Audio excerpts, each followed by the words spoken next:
Chilean কবি Pablo নেরুদার লেখা অসুখী একজন কবিতাটি আজ আলোচনার বিষয়।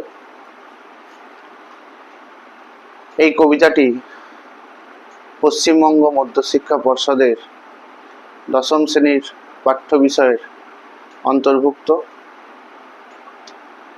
এই অসুখী একজন কবিতাটি নেওয়া হয়েছে পাবলো নেরুদার এক্সট্রাভাগারিয়া কাব্যগ্রন্থ থেকে। এই কবিতাটি বাংলায় তর্জমা বা অনুবাদ করেছেন নবারুণ ভট্টাচার্য। আমি পাঠকদের সামনে এই কবিতাটির মূল বিষয়বস্তুটুকু তুলে ধরব। তোমরা প্রত্যেকে এটা মন দিয়ে শুনবে।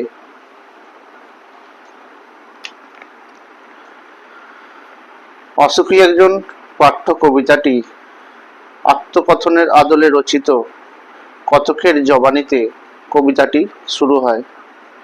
কথক তার ভালোবাসার জন, তার প্রিয়তমাকে দুয়ারে অপেক্ষামান রেখে দূরে বহু দূরে চলে গেলেন। প্রিয়তম ফিরে আসবে এই সরল বিশ্বাসে অপেক্ষায় প্রহর গুনতে থাকে কথকের প্রিয়তমা। সে জানেই না যে তার প্রিয়তম আর কখনো ফিরে আসবে না। কুকুরের চলে যাওয়া, গির্জার নানের হেঁটে যাওয়ার উপমায় কবি সময়ের বহমানতা প্রকাশ করেছেন। সপ্তাহ, মাস, বছর কেটে যায়, সময়ের সাথে সাথে ফিকে হয়ে আসে কথকের স্মৃতি। কথকের পায়ের চিহ্ন ধুয়ে যায়, সেখানে ঘাস জন্মায়।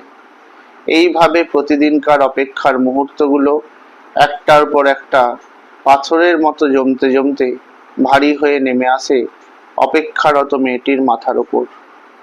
তারপর আসে প্রাণঘাতী যুদ্ধ। সেই যুদ্ধের বীভৎসতা রক্তস্নাত আগ্নেয় পাহাড়ের মতো, যার নিষ্ঠুরতার হাত থেকে বাদ যায়নি শিশুরাও। খুন হয় বাড়ির সকলে, সমস্ত স্মৃতি মুছে যায়, কিন্তু এত সবের মধ্যেও বেঁচে থাকে কবির সেই প্রিয় মেয়েটি। কারণ প্রেম শাশ্বত, তার মৃত্যু নেই। চিরন্তন প্রেম মানুষকে মরতে মরতে বাঁচতে শেখায়। যুদ্ধের আগুন চারিদিকে ছড়িয়ে পড়ে, বাদ যায় না দেবালয়ও। দেবালয় মানে হচ্ছে দেবতাদের স্থান বা জায়গা। শান্ত ধ্যানমগ্ন দেবতারা টুকরো টুকরো হয়ে ভেঙে পড়ে। এই দুঃসময়ে দেবতারাও মানুষকে বাঁচাতে ও স্বপ্ন দেখাতে ব্যর্থ হন।